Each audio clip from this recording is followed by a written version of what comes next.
Okay, guys, let's talk about tonight's SmackDown Live, which was another lame episode of SmackDown Live. Okay, so we kick things off with a segment between Cody Rhodes, Randy Orton, and Bronson Reed. Braun Breaker and Paul Heyman. Paul Heyman talking about if Cody's gonna be there for Orton this and that about this where the champion is, and the champion should have done better, but whatever. And you have Carmelo Hayes accepting Sami Zayn's open challenge, but then got attacked by The Miz. So Aleister Black would replace him, face off against Sami Zayn in an okay match. It wasn't that bad. It was okay, but I've seen this before.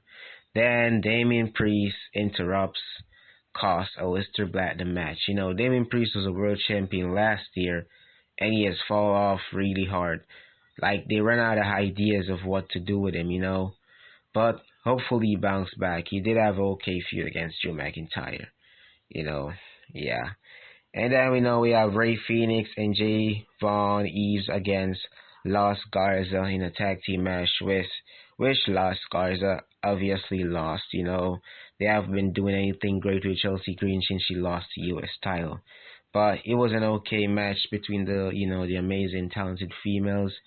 It was all okay. I didn't have much problem about it. It was a little enjoyable.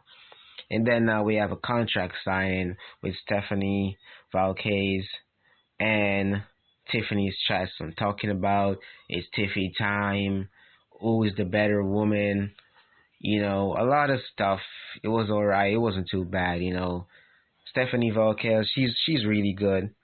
I really like her. She's very interesting. She's very talented, and Tiffany is great. But I think her title run is long overdue. But let's see what they do. Then you have these ladies celebrating for their victory previously. You probably see them as a tag team more often, on SmackDown Live. And now we have the main event with Randy Orton and Cody Rhodes teaming up against Braun Breaker and Bronson Reed. And it was an okay match, you know what I'm saying? Randy Orton hit Bronson Reed with a DDT after a superplex. Basically, Orton was feeling it, looking for the RKO. Paul Heyman suddenly distracted the referee. And out of nowhere, Rollins enters the ring. He hits Randy Orton with a stomp.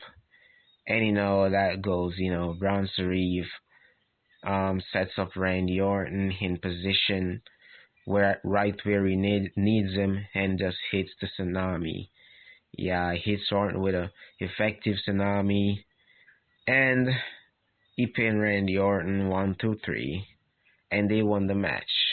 Really hate what they've been doing with Orton, you know what I'm saying? But it is what it is. Rollins was tempted to do more. You saw Cody in the ring, and he's like, okay, I'm not done. I want to do more. Paul Heyman keeps telling him, don't do it, don't do it. Cody's in your head, but he wouldn't listen to Paul Heyman.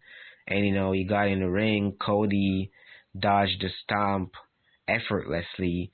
Cody caught him in a crossroads. Rollins was struggling.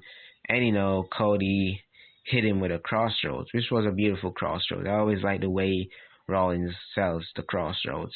Paul Heyman stops Bronson Reed and Braun Breaker from interfering, and that was basically the end of the show. And honestly, man, SmackDown has been on a garbage streak for quite a while, and it's all thanks to this man and TKO. And I really hope it gets better in the future.